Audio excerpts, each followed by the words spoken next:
दलित महादलित से जो है उस तरीका से शिक्षा के लाइन में भी उसका मान सम्मान नहीं मिल रहा है, तो इसीलिए आरक्षण ज़रूरी है। बस जब तक आरक्षण पे आप चर्चा नहीं कीजिएगा तब तक पता क्या चलेगा जो आरक्षण से किस वर्ग को कितना लाभ मिला। मगर अभी भी जो धरातल पे जाइएगा, अभी भी हम देखते हैं धरातल पे जाइएगा, अभी भी बहुत सारा पिछड़े वर्ग हैं, क्योंकि उसको आरक्षण का नीड है। तो कभी सरकारों को सीधी चेतावनी दिया गया कि आरक्षण आर्थिक आधार पे होना चाहिए, तो कभी कहा गया आरक्षण पूरी तरीक़ा से ख़त्म किया जाना चाहिए, तो वहीं किसी वर्ग का सीधा तौर पे मानना है जो आरक्षण पर कोई सवाल ही ना करे। दोस्तों, आज हम देखेंगे वाकई आरक्षण पर जो व्यवस्था संविधान द्वारा दी गई है और जैसा कि अभी चल रहा है वैसे कंटिन्यू किया जाना चाहिए या इस पे रिफॉर्म्स की आवश्यकता है। ज़रूरी है कि आरक्षण पे चर्चा किया जाना चाहिए, क्योंकि लोगों का तो साफ तौर पे मानना है कि आरक्षण पर कोई चर्चा ही ना करे। अरे बॉस, जब तक आरक्षण पे आप चर्चा नहीं कीजिएगा तब तक पता क्या चलेगा जो आरक्षण से किस वर्ग को कितना लाभ मिला। तो हमारे पास आज डेटा के साथ हम लोग हाजिर हैं, चर्चा करेंगे जो आरक्षण का लाभ कैसे केवल कुछ जातियों द्वारा ही ली गई है। वाकायदे रोहिणी कमीशन का जो रिपोर्ट है वो रिपोर्ट क्या कहता है, वाकई आरक्षण में रिफॉर्म्स की, सुधार की आवश्यकता है और वाकई आरक्षण पे क्या अभी चर्चा करना ज़रूरी है। एक बार आरक्षण पे चर्चा तो होना चाहिए, क्या अनिल जी? हाँ, आरक्षण पे विषय की बात है। जो आरक्षण जो है वास्तविक में आरक्षण होना चाहिए, क्योंकि अभी भी हमारे भारत में दलित महादलित जितने भी कास्ट हैं उसमें जो है अभी भी मतलब उत्थान नहीं हो पाया है जो होना चाहिए था।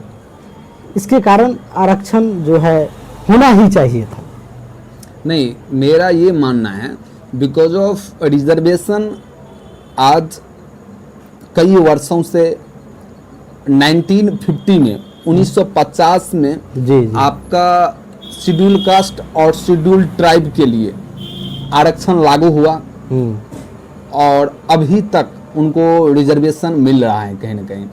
और other backward class OBC class जो है उस साथ Rohini justice G Rohini commission जो है उसका रिपोर्ट में बता रहा हूँ, जो 97% आरक्षण का लाभ केवल 25% जो अदर बैकवर्ड क्लास का जाति है वो लाभ लिया है और केवल 10 ओबीसी के जो समुदाय हैं वो 24.95% लाभ लिया है ओबीसी रिजर्वेशन का।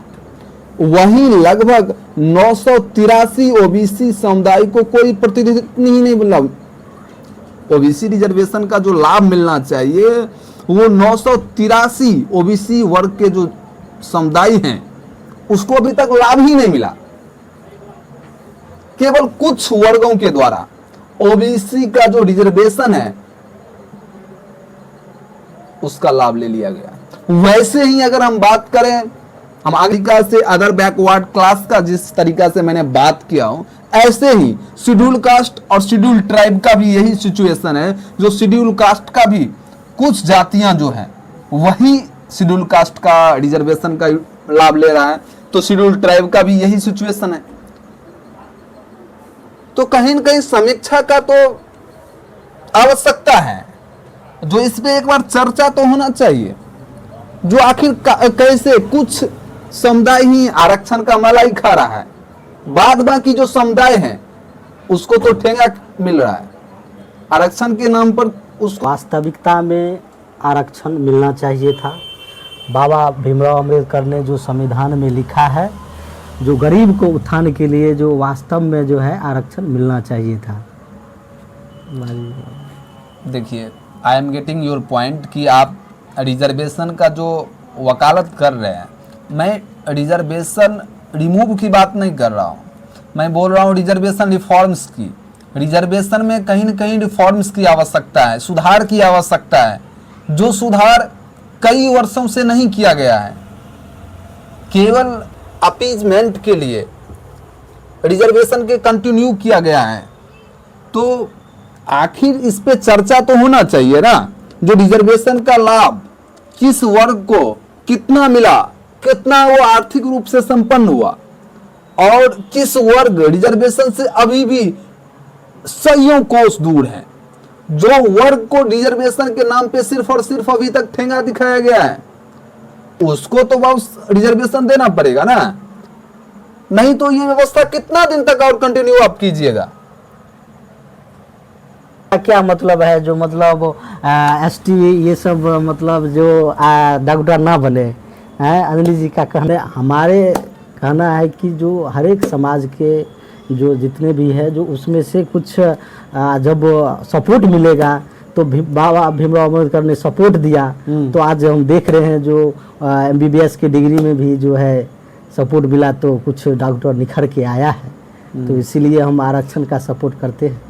ठीक है, आरक्षण का सपोर्ट आप कीजिए, मैं आरक्षण को रिमूव की बात नहीं कर रहा हूं, मैं ये बोल रहा हूं जो आरक्षण पे सही ढंग से अगर समीक्षा नहीं होगा तो ये क्योंकि जिस तरीका से आज रिजर्वेशन पे कोई बात ही नहीं करना चाहता है, रिजर्वेशन में बात करने का मतलब लोग समझता है जो सत्ता का कुर्सी उसके पांव तले सीधे से निकल जाना। अगर जब तक आप चर्चा नहीं कीजिएगा तब तक एक प्रगतिशील समाज का निर्माण हम नहीं कर सकते हैं ना। चर्चा तो कम से कम जरूरी है ना रिजर्वेशन पे। देखिए, इसलिए हम बता रहे हैं कि आरक्षण जरूरी है। जो उनको आरक्षण मिलेगा तो वो अपना शिक्षा में जो है उभर के आने का कोशिश करेगा, क्योंकि अभी भी जो है मतलब जिस दिन से आरक्षण मिला है अभी भी 1%, 2%, 3% उभर के आ रहा है। इसी तरह अगर आरक्षण अगर मिलता रहेगा तो सपोर्ट मिलेगा और उभर के आएगा। ऐसा नहीं है जो नहीं आ पाएगा। जो गरीब दलित हैं वो भी जो है अपना पकड़ बनाएगा। वो शिक्षित जब होगा तब ना। शिक्षा के लिए, एजुकेशन के लिए रिजर्वेशन का आवश्यकता है क्या? आप अगर स्कूल में अगर यदि कोई बच्चा अगर पढ़ना चाहेगा तो रिजर्वेशन नहीं रहेगा तो वो पढ़ नहीं पाएगा क्या? नहीं, हम तो देखे हैं जो स्कूल में भी उनसे मतलब दलित महादलित से जो है उस तरीका से शिक्षा के लाइन में भी उसका मान सम्मान नहीं मिल रहा है। तो इसीलिए आरक्षण ज़रूरी है और सरकार ने आरक्षण पे जो निर्णय लिया है ये होना ही चाहिए था हमारे मुताबिक। देखिए, यूजीसी कानून सही है, इसमें कोई दुमत नहीं है।